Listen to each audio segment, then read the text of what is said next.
Welcome to Pop Culture Catechism. This is our inaugural episode. Are you excited, boys and girls? Oh my goodness. Excited. Very Literally excited. cannot contain myself. And today, we're talking about WAP. There's explicit language in this song, and we're going to talk about it because this is the song that is being talked about, but we're going to talk about it from a Catholic perspective. So, you've been warned.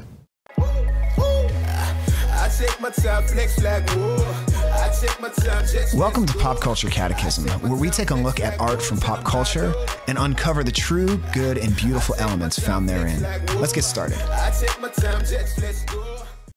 If you want to support Awaken Catholic and the shows that you're viewing here and that we're making, you can go to awakencatholic.org/donate, and you can make a one-time donation or recurring donation, and that makes everything that you see here possible. You can also help us out by going to the Hallow app. Hallow is an app that helps you pray. My wife uses it every night. It's been awesome for her prayer life. I've started to use it a little bit too. And you can, it's a free app, but you can get a free month of premium if you go to hallow.app/awaken. You can get to that through our website as well. So definitely check that out. All right, you guys ready to talk about WAP? Let's do it. Is anybody ever really ready to talk about WAP? WAP. If you're not ready, you better get ready. So just so everybody knows who everybody is, let's introduce ourselves. Let's start over there with Nick. So I won't be drinking some of my water. Nope. Greetings, everyone. I am Nick De La Torre. I am the president of Awaken Catholic, actually, and it's just such a huge honor. Anytime any of the show hosts invite me to be a part of their shows, and Mr. Tenney, it is of the utmost honor to be a part of your inaugural episode. And I'm also a musician and speaker and just kind of love Jesus and love helping other people meet Jesus. Hello. I'm Angelica De La Torre. I am a part of the Awaken team. I am a friend to these folks. I am also a pop artist, which makes today very exciting for me. I'm so happy to be here. I'm Mike Tenney. I'm the host of Pop Culture Catechism, and my only other time on Awaken Catholic stuff is I've helped out with the Daily Word a little bit and that sort of stuff, but I am a Catholic speaker. Who are you? Hi, I'm Laura Beeson. I am a beautician by trade, stay-at-home mother and wife, and I, with my husband, we are a volunteer teaching couple with the Couple to Couple League.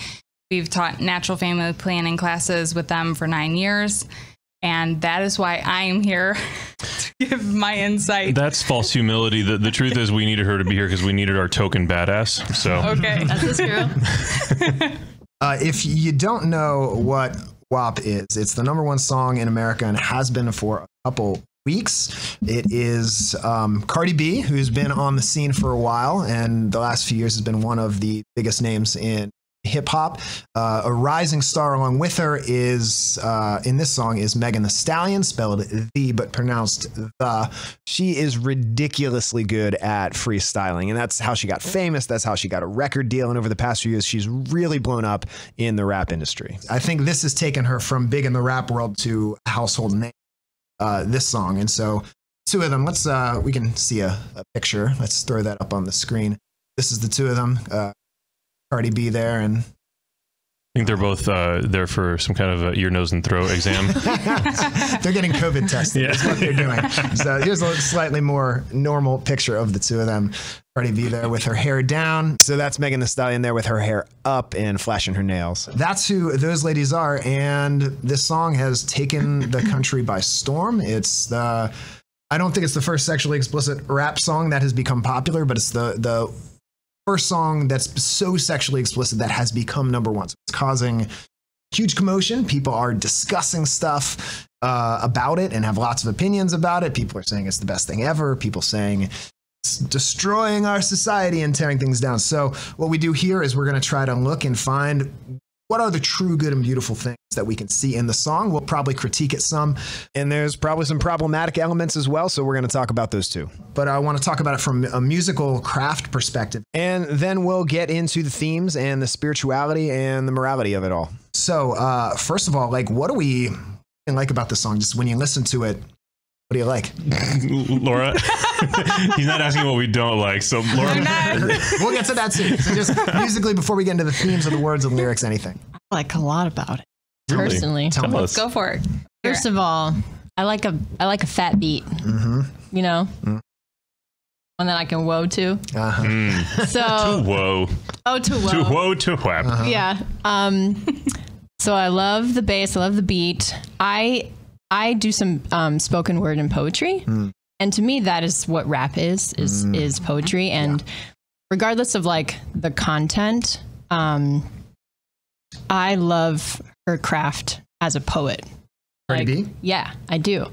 Because, I mean, one of the first things if you were to take like a poetry class is they would say to paint, to use word pictures, right? So that's things like, what do you smell? What do you hear? What do you taste? It's engaging the senses. Yes. And she is so good at that. Obviously incredibly like graphically in this song, but she really goes the extra mile on this one. Sure does to make you feel like you're there. But in terms as just the craft, like as a poet, as a rap artist, I really appreciated her ability to do that. I remember as a writing exercise one time in middle school, I had a teacher. She was teaching us that's the same thing, like show, don't tell. She took the phrase, it was a dark and stormy night. And she said, tell us it was a dark and stormy night without telling us. Right. And we came up with paragraphs about a stormy night, and it just made it that much better. Yes. So. Yeah, absolutely.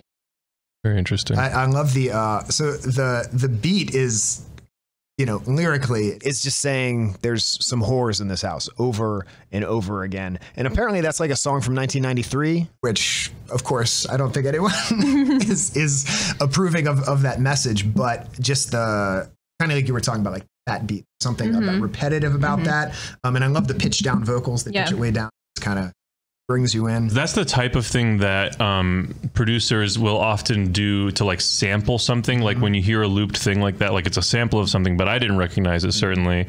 What I was going to highlight about that same part, the pitched down part where he's saying that, I was just going to say, I really like it in art when you can take something super, super stripped down, super simple, and make it sound interesting. And I thought that they did that well. If I'm like really trying hard to find things I like about it, I liked that. It's okay. You know, yeah. Like there's a lot of rap that I do like and hip hop that I do like that I've liked for years. This just didn't stand out to okay, my humble opinion, if it were not for the explicit nature of the song and for the very controversial nature of the song, this would not have succeeded. Like, to me, it is not musically interesting enough that anyone would have given two craps about it. I agree as well. Like, I'm not a specialist in music, but I didn't think there was anything too special about it. It wasn't terrible. I mean, you know, but it wasn't great either. But one thing, like if I'm trying to find something that I can compliment, I can appreciate that for Cardi B and Megan Thee Stallion, I could understand what they were saying. And to me, that matters. And like, I thought at least that's hard something to do. Positive I can say. It's hard to do. Yeah. Obviously what she was saying, maybe not so much, but and that's something people say about Megan is when she freestyles, she's got such good articulation and enunciation. Super hard she to like do. Doesn't take a breath. She's just like, and she's people put her up there with like Biggie and Eminem and like some of the best freestylers of all time. If you look up her freestyle, it's ridiculous. She's talking about stuff that would probably make your mother blush and probably would make me blush too, if I'm honest. The craft wise, and you're right, it's different. If you remember a few years ago, we had the very popular style. They called it mumble rap. You couldn't understand a thing they were saying.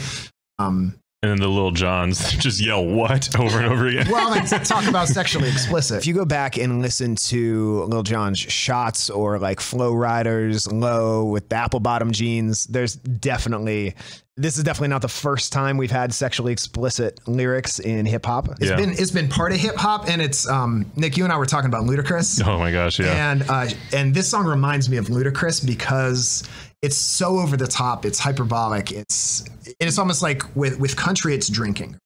Give me 2 pina coladas, any one for each hand. Like, give me it's 5 o'clock somewhere. You know, they go. It's supposed to be ridiculous. So when Cardi B talks about getting a bucket and a mop, or macaroni in a pot, or like it's supposed to be ridiculous. Yeah. Like the music video has water like pouring out of the house, and Yeah, it's supposed to be Right. ridiculous and over the top. So. Yeah. Well, I just feel like that's who Cardi B is too. Like she just is ridiculous. I don't know. Very bombastic, Which I don't know. I kind of like her for, but in certain areas. Yeah. Well, and she's Catholic. Yeah. Well, you were telling me about kind of the thing that you had learned about her pregnancy. Yeah. So apparently when she was younger, she had 2 abortions. Recently, within the past couple of years, she got pregnant, and people were saying, you're at the height of your career. You've just like gone big with Bodak Yellow, and you're, like, why would you stop and have a child here? And she said, I'm going to put it to you straight. I'm a schmillionaire. Why do I have to choose? Like, I can do both. So there were some pro-life people that were like, yes, Cardi B, women should not have to choose. They should be able to have a career and have a child, and society should not put women in that position. Women shouldn't even be put in that position. Well, it's an oversimplification that happens on purpose. Our society has often put women in that no-win situation where they feel like they have to make this awful choice. I don't know if we're still kind of talking about what we liked musically. Yeah. Let's do Okay. it. Well, I have things that like more like Do so it. we can. Ooh, Okay. okay. Profound. So even in you mentioning that she's Catholic, I know some people might hear that and be like, "There's no way, blah blah blah." If you wouldn't put this song out, but for me, so I'm aware that there's a history, or I think you were telling me that she used to be a stripper. Yep. Oh, yeah. Right? Yeah. Okay. So the thing that I was just feeling as I was listening to the song and really wanting to hear like the gold, right? The positive things in it. I was thinking about the trajectory that we have as humans in our healing journey. And like for her, this song, and even as somebody who has experienced some degree of sexual trauma, which whether or not you might agree with this, I think if you were a stripper, you probably had some sexual trauma, some experiences that were traumatic. And oftentimes when you're healing from things like that, you do swing hard on the opposite end of the, so it's like the victim wants to take their power back. Right. Oh, wow. Yeah. And so as I was listening to this, I was like, yes, it's graphic. Yes, some people would just absolutely throw shame on her for this, but our healing journey is not a perfect uphill trajectory.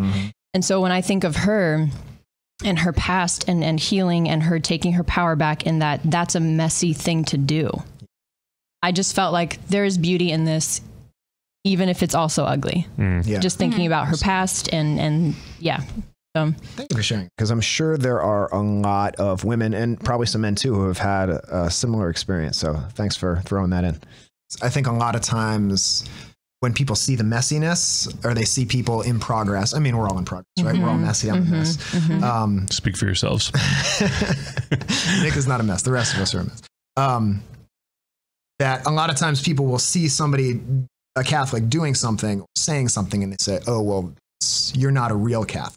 right. Or you can't be Catholic if, and like, I get what they're saying. What they're trying to say is like, that's not what you're supposed to be as a Catholic. Like, you're supposed to be light and salt. But in our baptism, like, there's an indelible mark on our soul, because you don't get kicked out of God's family for being a stripper or being promiscuous or whatever. And God is there waiting, running you down with his overwhelming, never-ending, reckless love. You aren't not Catholic just because you are promiscuous or you believe some of the wrong things. Like, God's got you. Yeah. We either believe that the sacraments are real and that they leave an indelible mark on us, or we don't. And if she was baptized Catholic, and if she still even says, that about herself, there's something to be said that, I mean, there's a reason why she still identifies as Catholic. Whether she practices the way she should or not is one thing, but there's still something that we can know, that God is always working through those sacraments, at least the sacrament of baptism we know she had, to draw her to him. So, and I think it also speaks to that notion that there are some mortal sins that are worse than other mortal sins, and like the confusion about the way we pigeonhole certain acts just because they seem more depraved than others to us, whether it's like our environment, being raised in the faith, or in our culture, the way that our culture kind of puts different acts into different boxes or categories of severity. But in reality, there's mortal sin and there's venial sin. And like, there are so many people walking around that'll look at a song like this and be so repulsed and disgusted by it, but then they're going to go home and masturbate. Right. And like, yeah, that's just as much of a sin as whatever was going on in that song. You know, like, it's so easy to look at each other and to think so highly of yourself because someone else is doing something that grosses you out when really we all suck. Like, you know, we're all doing the best we can. And that kind of reminds me of what you were saying, Angelica. Like, this kind of represents Cardi B as a person who, you know, as a woman, and women in our society are the victims of men sexualizing them from such a young age. And whatever journey she had towards being a stripper, like, she is a victim of that journey, even though she obviously made choices in that. And, you know, it's also widely known that she boasts about having drugged men to rob them and stuff. Like, she made a ton of mistakes in that are her choice, but she was predisposed to a lot of those choices because she's a victim of the journey that she was on as well. And we should have charity and compassion towards people for their sin and realize we are sinful. And that's what Jesus is getting at with the, you know, before taking the splinter out of someone's eye, take out the log from your own freaking eye socket, you know? Yeah. And I think a lot of times we think sexual sins are the worst. Right. You know? Whereas like, what's like the prime cardinal sin? Yeah. Pride. Pride is the root. Like, that's it, you know, and other stuff flows from that. C.S. Lewis talks about this in Mere Christianity when he's talking about sex. He says that a lot of times we think that sex is like the worst thing, or sexual sins are the worst sins. But he says most of the time those are sins of weakness. They're not sins of malice, and sins of malice are almost always worse. So that's good. Man. He's good. He's a G. Good stuff. I want to before we get too much into thematic stuff, I want to things we don't like musically before we get into thematic stuff. Laura. I don't care to words to of this part of the music. Yeah. I mean, again, I can appreciate that they can enunciate it really well, but what they're enunciating, I would find fault with. But I kind of going back to what you were talking about.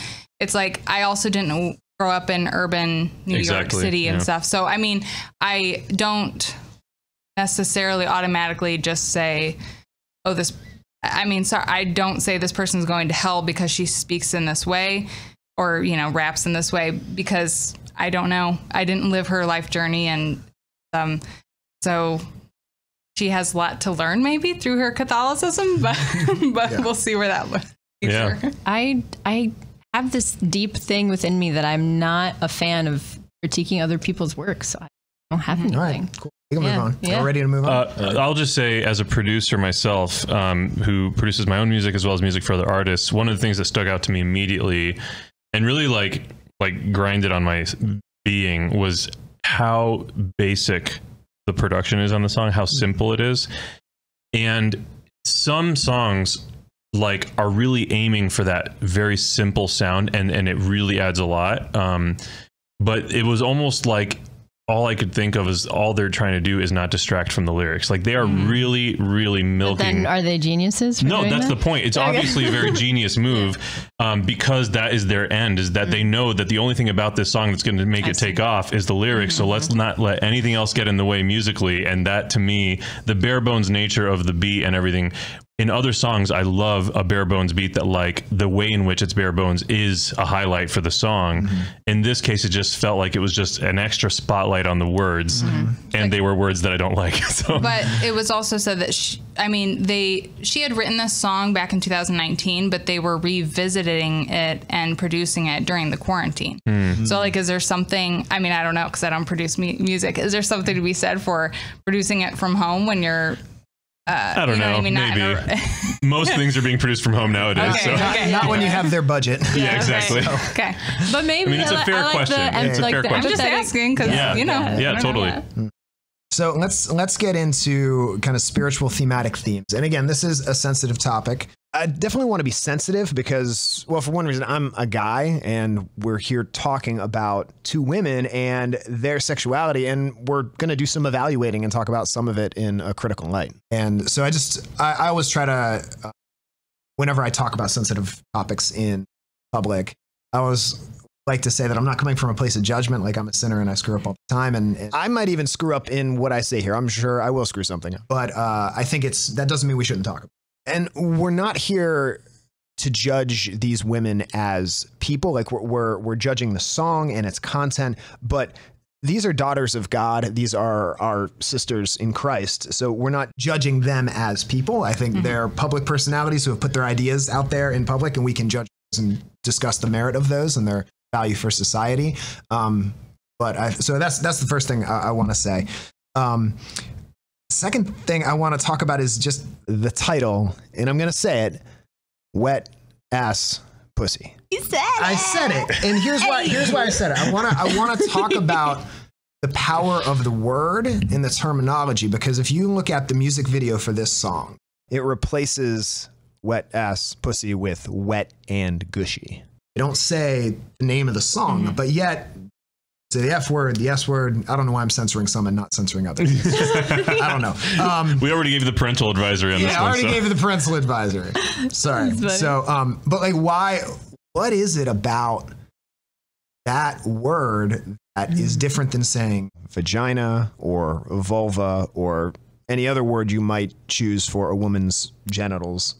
Whatever. Like, what is it? And is it degrading? Is it disrespectful?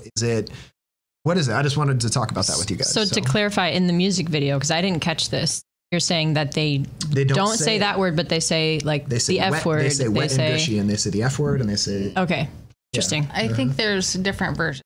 There are different versions. You're referencing more the edited. So there's like version. A half-edited version? Yeah. Interesting. Huh. Girls, do you have any insight into that? Yeah. Sorry. I mean, I can't. I literally have nothing to contribute to that because the muscles and joints in my jaw, like I literally cannot bring myself to produce the sounds. And that's not what I normally call it. So we're just talking about what the P stands for, right? What the P stands for, yeah. Okay, so I mean, again, I was having this conversation with my husband because it's easy to just be like, to totally write somebody off who speaks that way, that they kind of, look down on them or whatever. But for me, I'm like, okay, I don't feel comfortable using that language. I would find it vulgar. But again, we're all made up from our family of origin and what we grew up in and the culture around us. And so something that seems vulgar or inappropriate to me doesn't necessarily translate the same way to somebody else who grew up in a totally different atmosphere. And so, and even like, I kind of said to my husband, like, even if we stop thinking about it being the woman's genitals and we talk about male genitalia, well, there's a million other words that men use, nicknames for their genitalia. So why is that okay? And you wouldn't blink an eye, but like for a woman to be using this word that you find vulgar, it's not okay. I mean, it's, I'm not trying to say it's okay, but I'm also trying to say, people live in different worlds, and I don't know. I will say that even for the male genitalia, like there are words that I feel weird saying, so I don't, So I don't know that universally they're acceptable versus the women's, but like I personally struggle just as much with one or two of the men's. Right. Nicknames. But like, let's say you meet somebody who they would have no problem saying it, but you can still be friends with them, 100%. Right? I wouldn't flinch. Like, so that's just where I'm at. I know women who talk about their bodies similar to these ways or whatever, or if they're talking about their chest, they use different words that I wouldn't use. But, I don't know, they're comfortable using it. And as long as they're not saying it around my kids, I guess I'm not going to be censoring them. I don't know. It's interesting. There's a podcast called Stuff You Should Know. It's popular, but they did one on profanity one time, and they looked at profanity throughout cultures and throughout times, and they said profanity almost always has to do with God and sex. Okay. And the bathroom.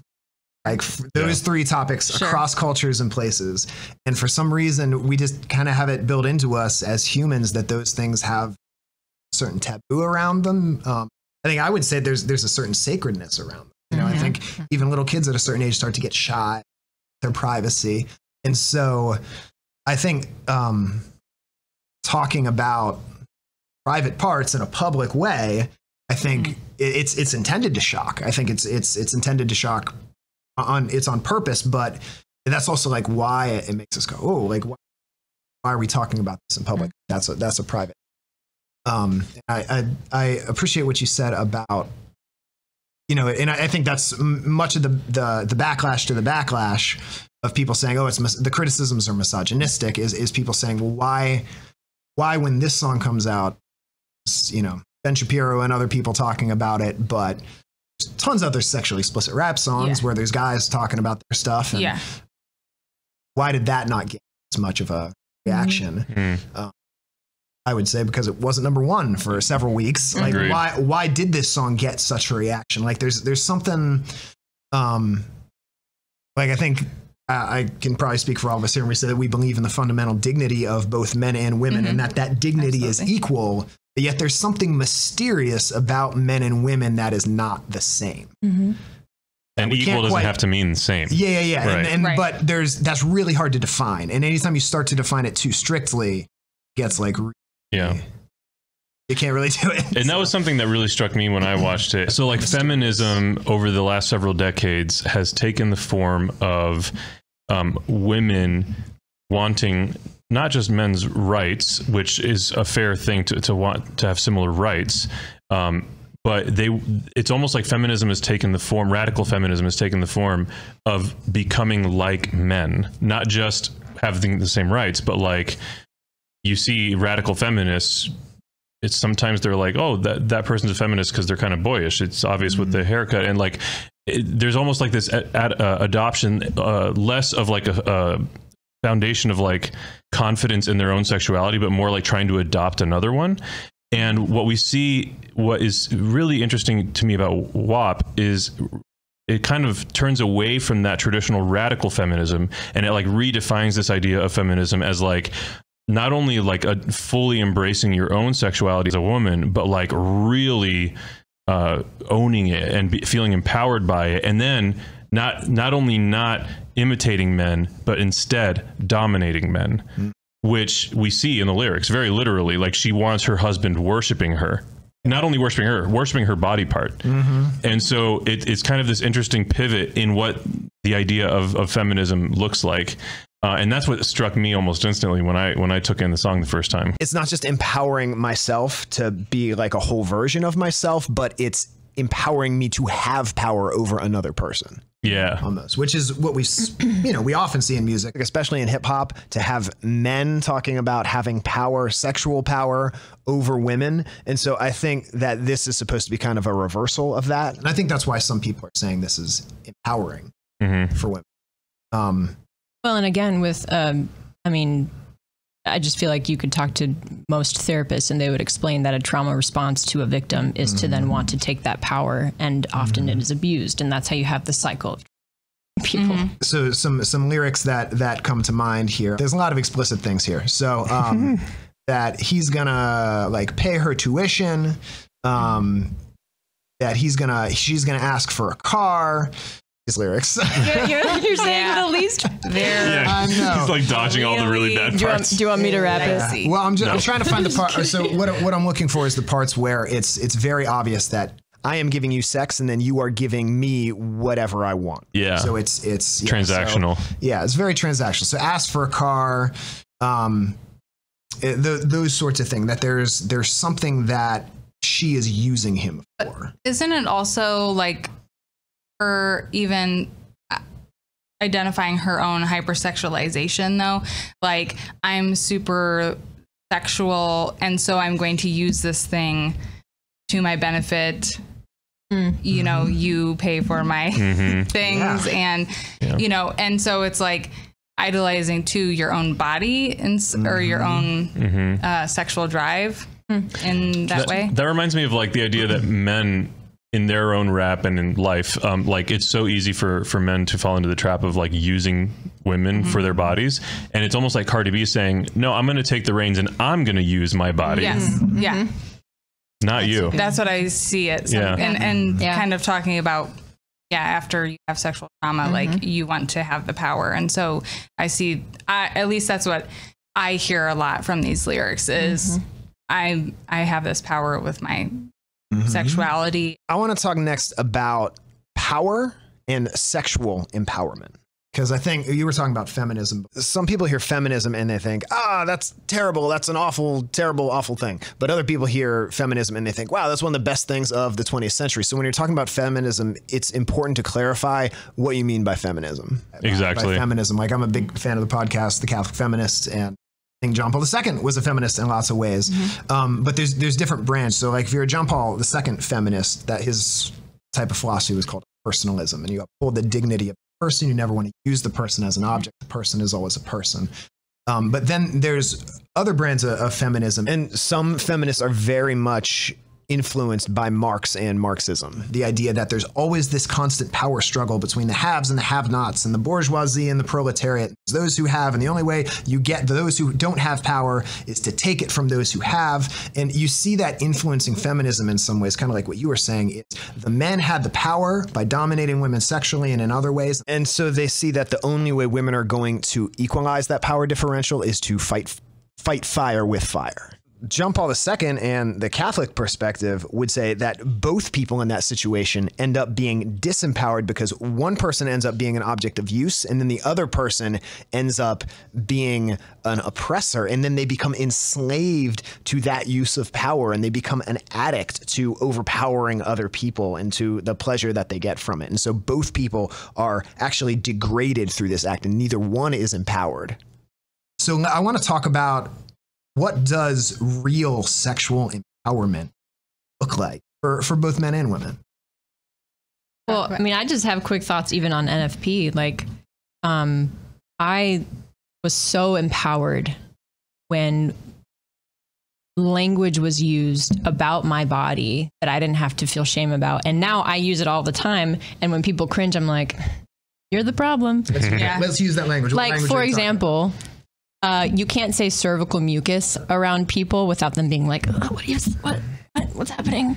But that's the most beautiful, and that's also, I hear that's what this wet ass pineapple, and that's what I think of is like, yes, cervical mucus, like all praise because God made that, and it's the most incredible thing ever. Why is it so incredible? Tell me. Well, if you ever take NFP or whatever, you just learn that it's like one of the most magical. I mean, and listen, a woman can know exactly what's happening in her body just by studying the different kinds of cervical mucus, when it occurs, what it looks like, But part of why it's magical is that if there's almost nothing in this universe I could think of more powerful or magical than the creation of a new life. And that is when a woman's body is most predisposed to, I mean, Laura, I'm not going to speak on this because you're here, because you'll speak on it way better than me. But yeah. No, but even in just a woman being empowered and learning her body. Yeah. Absolutely. I just love cervical mucus for that reason. Yeah. Because it tells you so much about what's going on. So you'd be a great student to have because you would not be so shy and like weirded out by it. Because I talk about this stuff all the time and I don't get weird about it because I guess, I don't know, it's my job. And I decided that even if it was a little bit uncomfortable at first to begin teaching natural family planning, because like, this is stuff that needs to be talked about because women don't know about their own bodies and it's ridiculous. And they feel embarrassed to talk about it. Yeah. And it's just unfortunate because it's great that we give our middle school, age girls a changing bodies talk, and that's great. But there's no way that it should stop there for women.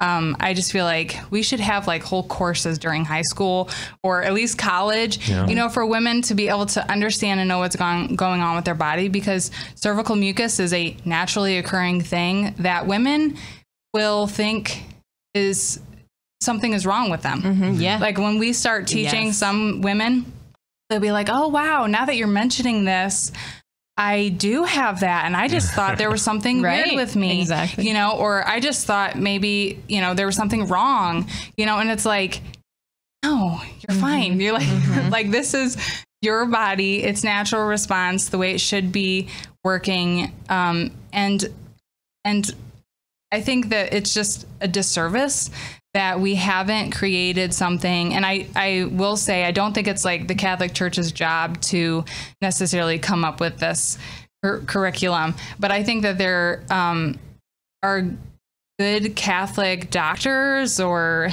I don't know, specialists well, that's out what there. Sucks is it has to be a Catholic doctor, because somehow it's not happening at medical school either.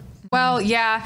I mean, there is a lack because there's so much for them to learn. They have to, you know, they can't, and unless you're specializing in, you know, OBGYN, gynecology, you're not going to really get into that necessarily. And even there, it's lacking. They don't necessarily understand what we mean when we talk about natural family planning nowadays.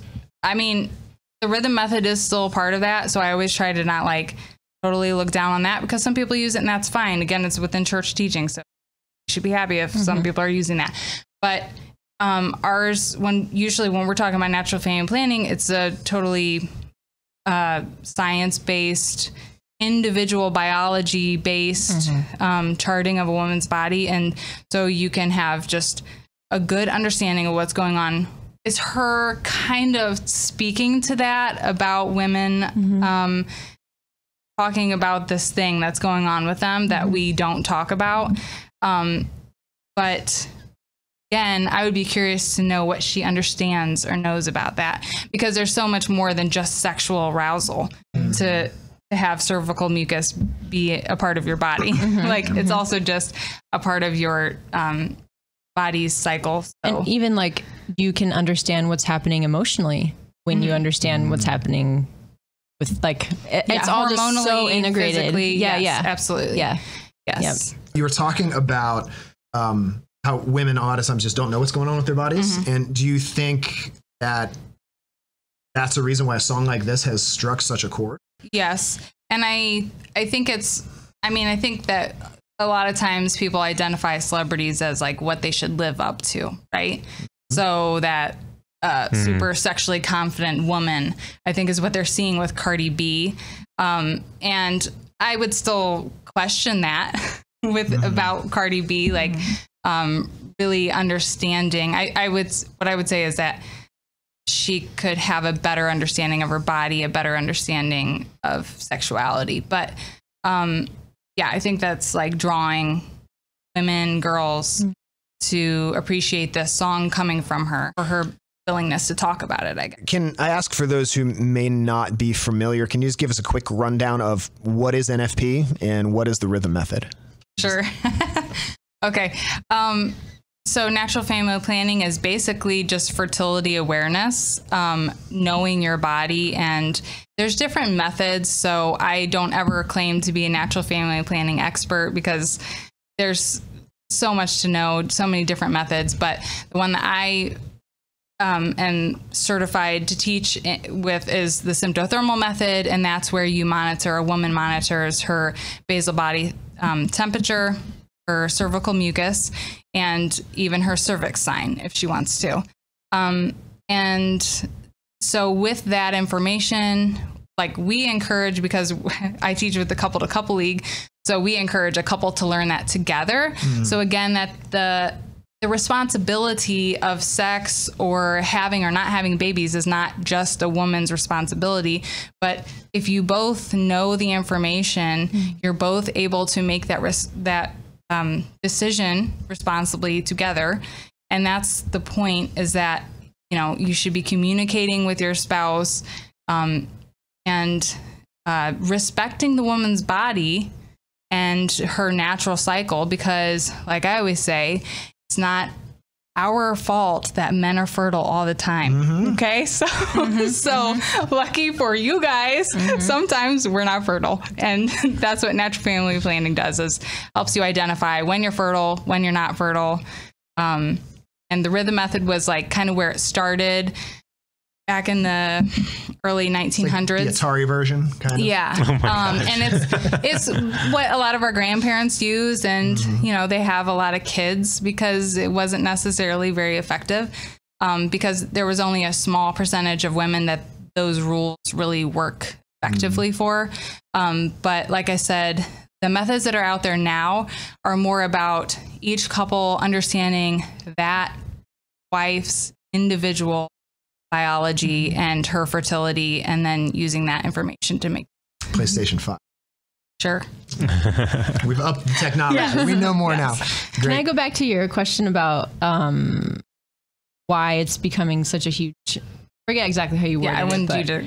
Yeah, can we just, go ahead, just a second, because there was you talked about how it's one of the beautiful things that NFP does. It makes it not just like the woman's responsibility, and I think you see that in this song. There's actually several references in here to the man pulling out. Oh yeah, there's the this is a concern of the woman is, hey, we're having sex and you're having a good time, but like I might have real consequences to deal with here. And like, no, you don't get to have that on me. I'm getting a car out of you and we're having a good time, but we're not having it. So I just wanted to point out that concern is in the song. That it's all on her. Yeah. I think that's a great response from the Catholic point of view that says it was never supposed to be that way in the first place. That's huge. So, go ahead. No, yeah, totally. So I think the only times that our culture has talked about the woman's body has been under the umbrella of shame or under the umbrella of the man like mating. And so I think that's why this song is exploding, because women are grabbing onto it because they're like, oh my gosh, I'm finally being talked about, and it's not under either of these two umbrellas. That's all we've ever known.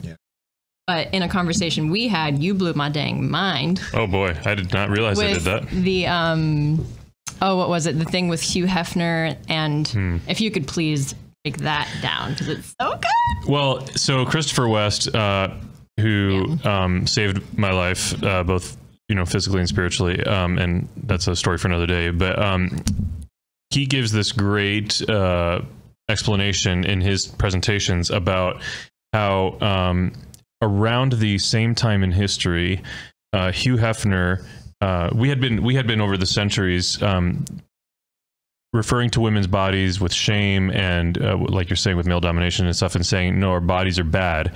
And it's not just women's bodies, men's bodies too. And so our bodies are bad. So, crumple up this beautiful painting and throw it in the trash.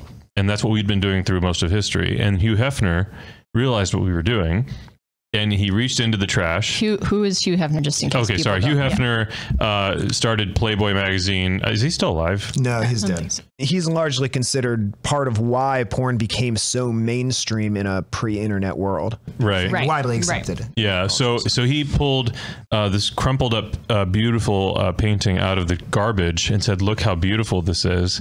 And that's what he did through the kind of initiation of like this whole industry of pornography. What he was trying to do is, he was acknowledging like we've been shaming and throwing away this beautiful thing. But he missed a step. And in the same rough time frame in history, Pope John Paul II and, Karol Wojtyła before he was Pope, he saw the exact same thing, this crumpled up painting, and he saw it in the hands of Hugh Hefner and in whoever was, observing this beauty, but in the wrong context, seeing it with the wrong perspective. And he took this crumpled up painting and uncrumpled it and expanded it to show you guys are missing what this actually is. And he showed that to the world through his theology of the body, his teachings on human dignity and sexuality. And that to me is like the difference between, similarly, like I would put this song in the same spirit as what Hugh Hefner was trying to do. Like, hey, we are not addressing this, and we should be.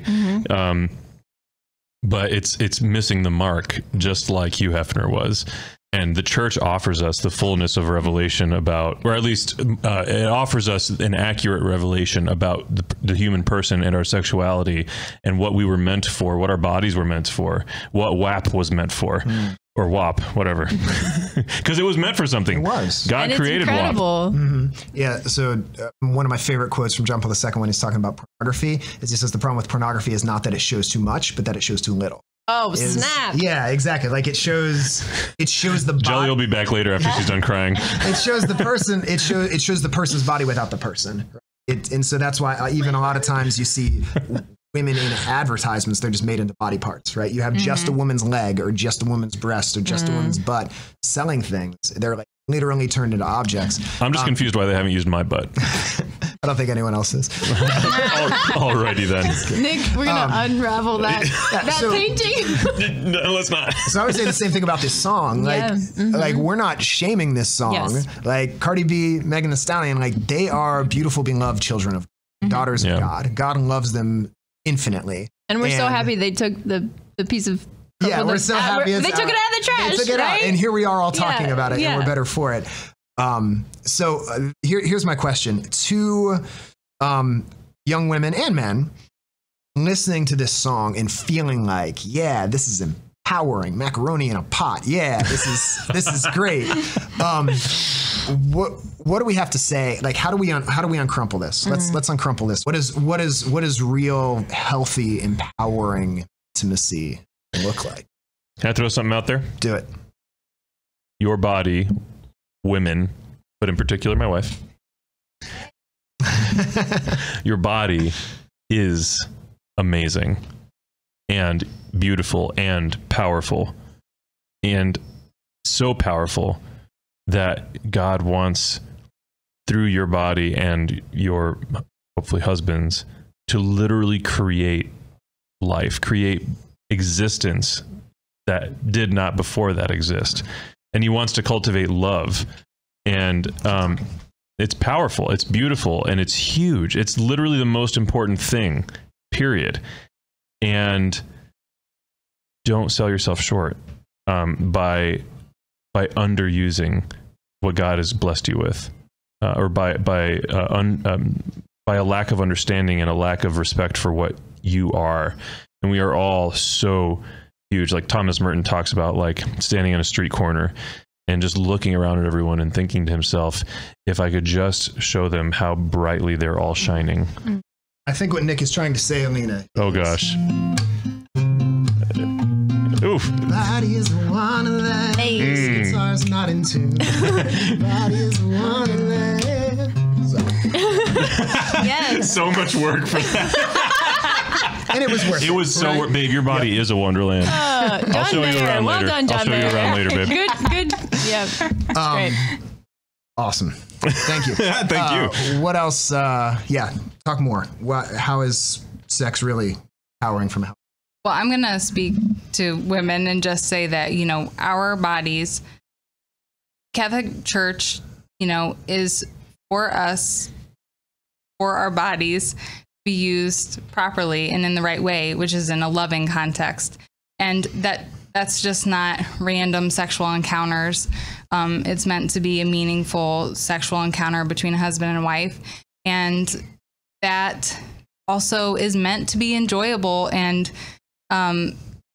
we have to figure out how to educate young couples about that too, and women about their bodies, because I feel like it's just lacking right now.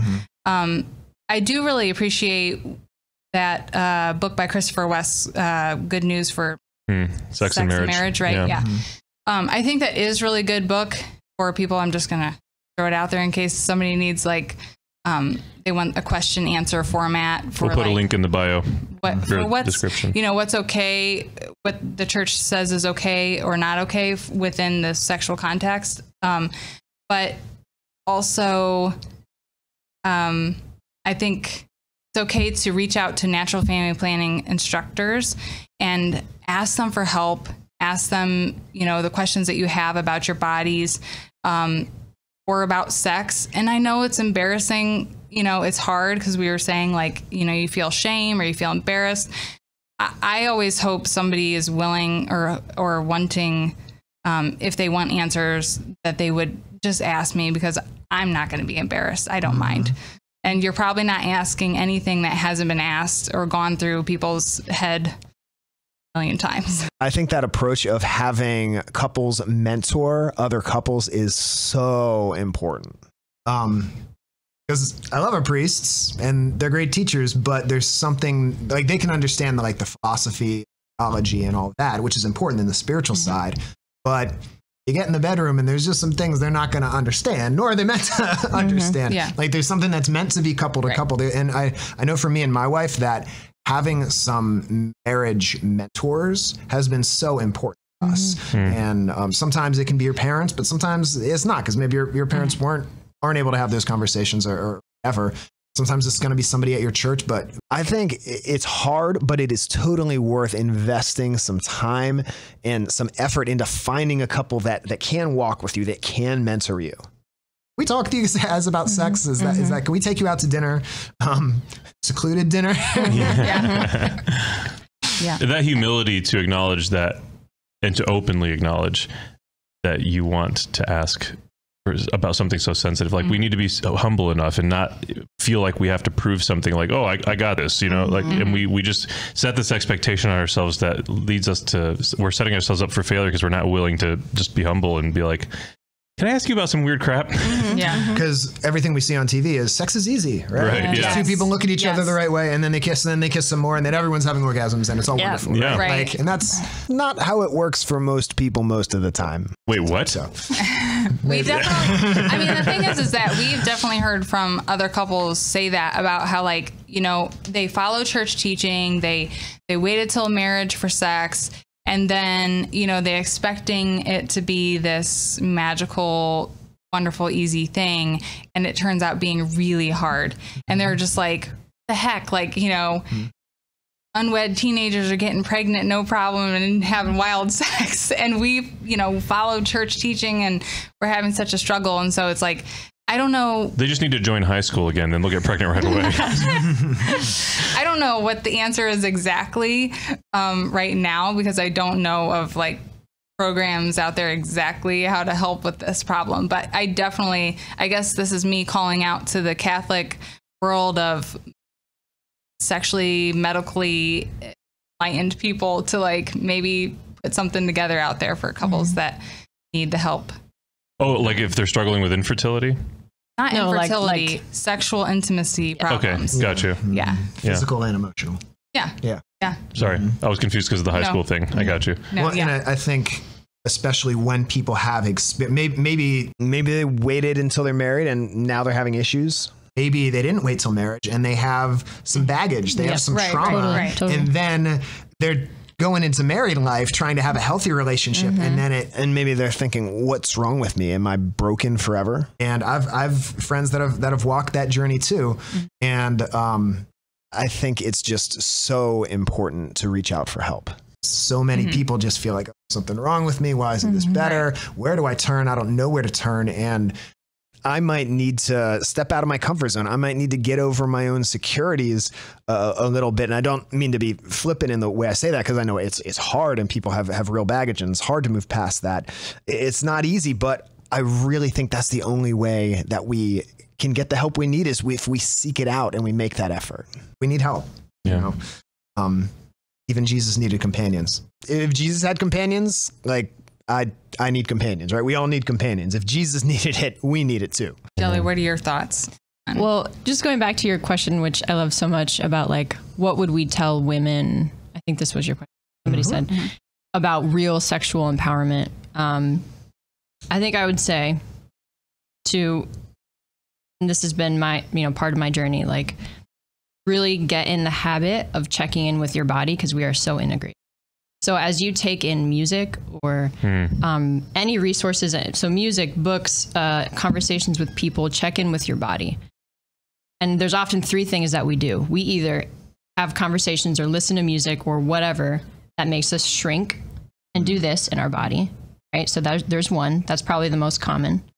Or we harden over, which is often the middle finger, like, I'm a woman, blah, blah, bloobity blue. Yeah. Right. Not that women can't be tough. Absolutely. But the middle ground that I am personally coming into and on a journey is just, what does it look like for you to stand tall in these things? So if you're listening to music that makes you stand tall in your body, but doesn't make you harden over and doesn't make you shrink, do more of that. And for me, what I'm personally starting to really learn is there's a lot of that in theology of the body. There's a lot of that, just standing your sacred ground, not shrinking, not hardening over, but just standing. Like look into the music or the conversations or the resources that has you there. spitting straight Thomas Aquinas and Aristotle right now. Oh, snap. Well, the idea of virtue is often a mean between two extremes. So when you're talking about sexuality, like the virtue is chastity, like sexual integrity and healthy sexuality. But then on the excess of that is lust. But there's also a deficiency of that, which is like this shame and prudishness. That's hard. And it's hard to say. And I think it's easy to swing from one to the other. Is I had this experience of lust, and so now I'm going to be or I had this experience of prudishness. I grew up in a super aggressive household. Now I swing to the other end of lust and finding that middle ground. And this works for like any of the virtues. Just to clarify, chastity is for everyone. It's just using your body in the way it's meant to be used according to your vocation.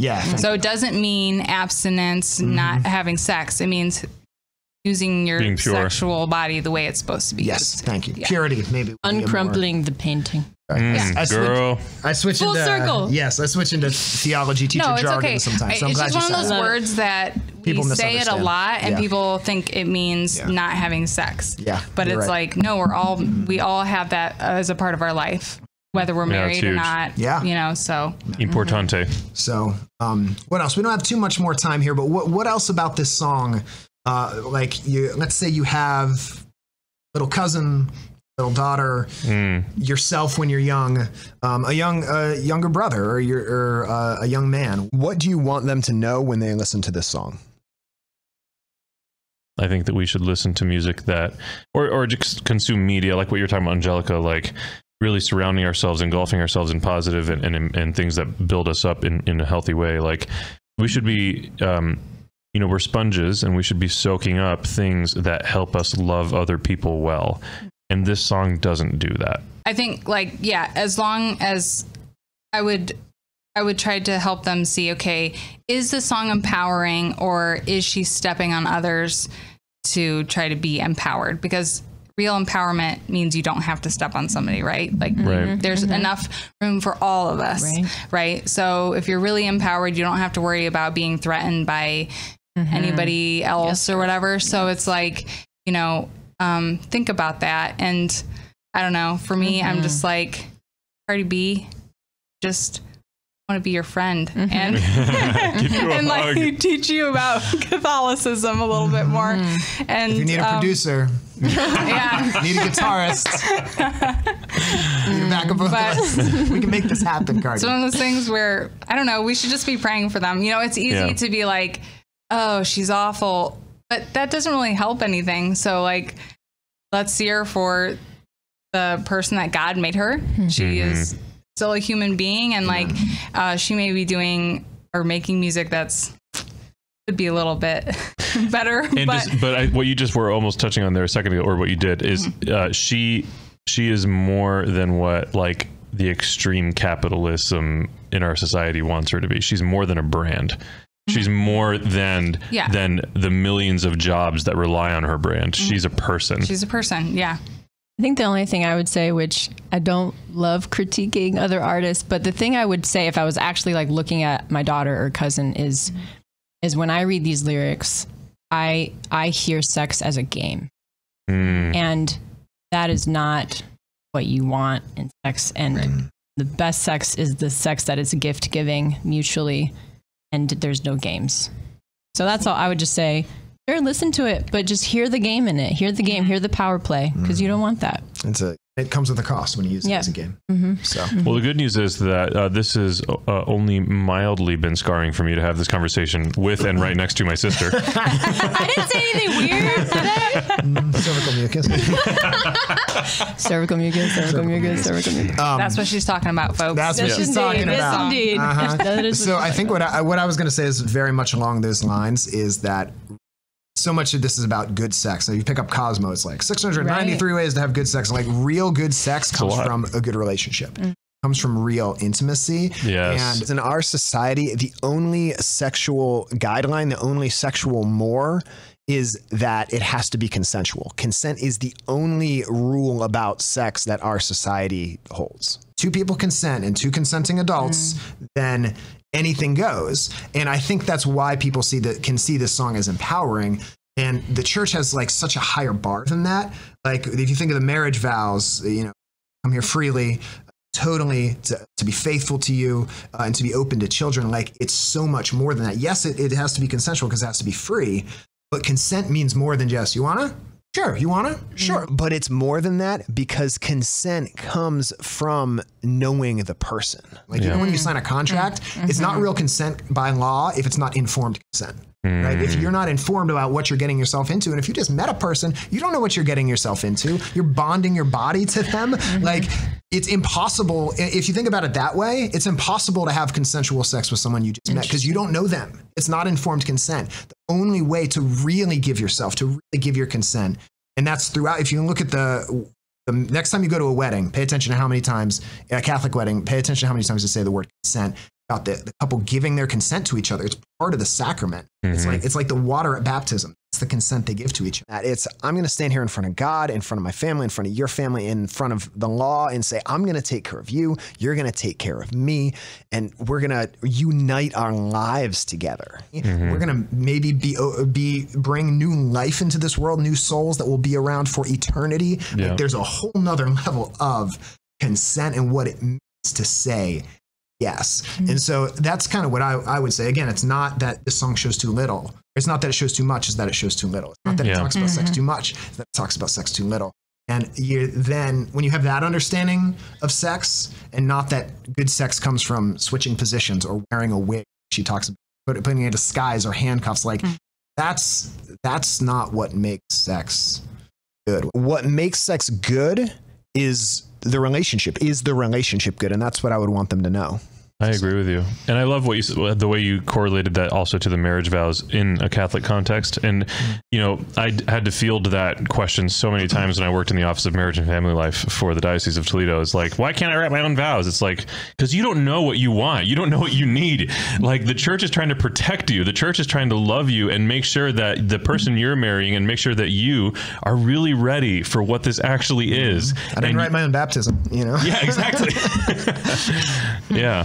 And write my own mass. Yeah. So there it is. Well, I just want to say thank you, especially to the women for being here to provide a perspective that no, it's great, and something that can be very personal. And thank you for being here with your sister. So, if you have thoughts, will there be a place in the comments where people can share their thoughts? Yeah, absolutely. There'll be show notes. We'll include the link to the Good News About Sex and Marriage that Laura mentioned. We'll include that in the description as well. And maybe we'll include the Couple to Couple League.